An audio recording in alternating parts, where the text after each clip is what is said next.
Hello friend, आप सभी देख रहे हैं सर्विंग और सर्विंग का चैप्टर नंबर 2 था स्केल, जिससे रिलेटेड कुछ वीडियोज आपने देख लिए हैं।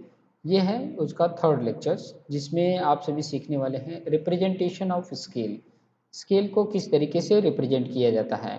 तो स्केल को यहाँ पर रिप्रेजेंट करने का देखेंगे तो इंजीनियर स्केल में रिप्रेजेंट करते हैं, रिप्रेजेंटेटिव फ्रैक्शन में रिप्रेजेंट करते हैं और उसके साथ साथ ग्राफिकल स्केल में रिप्रेजेंट करते हैं। तीन तरीके हैं जिसके थ्रू हम स्केल को रिप्रेजेंट करते हैं, इंजीनियर स्केल में, रिप्रेजेंटेटिव फ्रैक्शन में और ग्राफिकल स्केल में। तीन तरीके हैं। ओके, नेक्स्ट में देख सकते हैं कि इंजीनियर स्केल को किस तरीके से रिप्रेजेंट किया जाता है।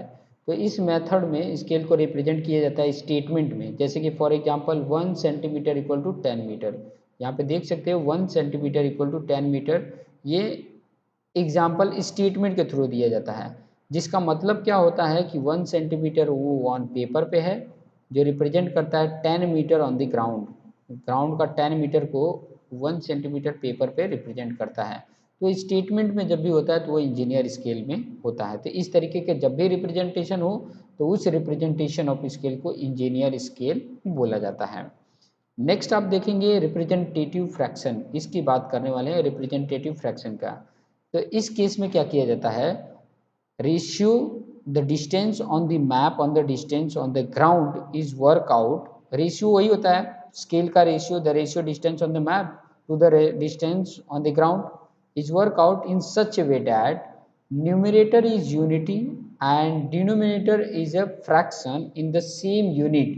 जो न्यूमरेटर का यूनिट है वही डिनोमिनेटर का यूनिट होना चाहिए, और जो जो न्यूमरेटर वैल्यू हो वो यूनिटी होना चाहिए। यूनिटी मतलब 1 होना चाहिए। तो इस तरीके का मेजरमेंट हमारा आरएफ बताता है, रिप्रेजेंटेटिव फ्रैक्शन। कुछ एग्जांपल देके बताएंगे तो और अच्छे समझ में आएगा। जैसे ये फॉर्मूला देख सकते हैं आरएफ का, डिस्टेंस ऑन मैप और plan divided by distance on ground. यही हमारा स्केल का भी डेफिनेशन है, बट यहाँ पर ध्यान रखना है कि इसका जो डिस्टेंस आ रहा है, जो यूनिट है, वही यूनिट इसका भी होना चाहिए। क्या बोला है, both distance are taken in the same unit में होना चाहिए। The R F can be very easily found for a given engineer scale. जो आर एफ बहुत ही आसानी से पाया जाता है, इंजीनियर स्केल से बहुत ही आसानी से हम कैलकुलेट कर सकते हैं। कैसे कर सकते हैं, जैसे कि यहाँ पर for example if the scale, ये इंजीनियर स्केल में दिया है 1 सेंटीमीटर इक्वल टू 50 मीटर। तो आर एफ इक्वल टू, पहले तो हमने यूनिट में ही लिख दिया 1 सेंटीमीटर इक्वल टू 50 मीटर।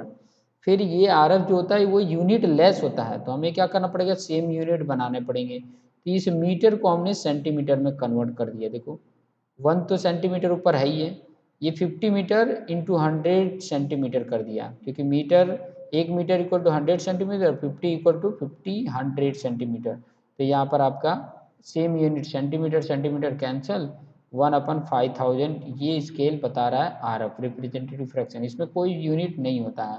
तो इस तरीके का जो भी होता है वो आर एफ में बताता है। नेक्स्ट में आप देखेंगे graphical scale. Graphical scale is drawn on plan itself, ये खुद से प्लान में बना होता है, ठीक है, बनाया जाता है, प्लान में ही बनाया जाता है, वो भी ड्रॉ करके ही बनाया जाता है स्केल को भी। The graphical scale is a line subdivided into plan distance corresponding to the convenient unit of length on the ground. जैसा कि ग्राउंड का होता है तो हम प्लान पे बनाते हैं, वैसे स्केल को भी हमें वहाँ पर लेकर बनाने पड़ते हैं। जैसे कि यहाँ पर देख सकते हैं graphical scale, engineer scale equal to 1 centimetre equal to 0.5 decimetre. तो वो चीज़ों को रिप्रेजेंट किया गया है, इस तरीके का ग्राफ ड्रॉ करके हम बता देते हैं। जैसे ए बी था ग्राउंड का मेजरमेंट, तो उसको पेपर पे हमने ड्रॉ करके बता दिया कि 7.4 डेसीमीटर है टोटल। तो उसका ये स्केल था, उसी स्केल के बेस पे ये भी ड्रॉ हुआ है, जिसमें देख सकते हैं कि टू प्रिपेयर ग्राफिकल से ड्रॉ अ लाइन 20 सेंटीमीटर हमने ड्रॉ कर दिया, सबको 10 इक्वल पार्ट में डिवाइड कर दिया, ठीक है। सभी पार्ट 2-2 सेंटीमीटर के हैं। जब 2-2 सेंटीमीटर के हैं तो अगर 1 सेंटीमीटर 0.5 है तो 2 सेंटीमीटर पे क्या होगा, 1 होगा। जैसे देख सकते हैं 0 से 1, ये 2 सेंटीमीटर के बाद ये 1 आया, फिर 2 सेंटीमीटर 2, फिर 3 4 5 6 7 8 9। और जो फर्स्ट पार्ट है उसके लिए यहाँ पर लिखा हुआ है ईच पार्ट विल बी कितना होगा, 1 डेसीमीटर होगा, वो तो बता दिया।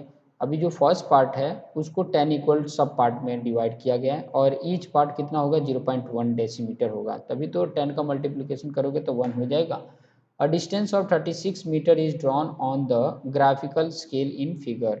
यहाँ पर एक्चुअली क्या है 36 मीटर नहीं है, 7.4 डेसीमीटर है। 7.4 डेसीमीटर का जो डिस्टेंस मैप का है वो चीज़ें यहाँ पर इतने में रिप्रेजेंट कर दिया गया कि इतने में ही आपका पूरा का पूरा प्लान आ जाएगा।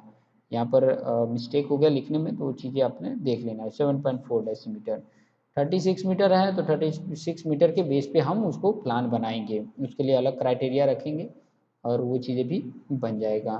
तो ये टॉपिक आपको समझ में आ गया होगा कि ग्राफिकल स्केल से कुछ रिलेटेड आपको एडवांटेज बता दिया जाएगा कि क्या ग्राफिकल का क्या एडवांटेज है, कि ताकि हमें आइडिया मिल सके। तो नेक्स्ट वीडियो में देखेंगे। So thank you.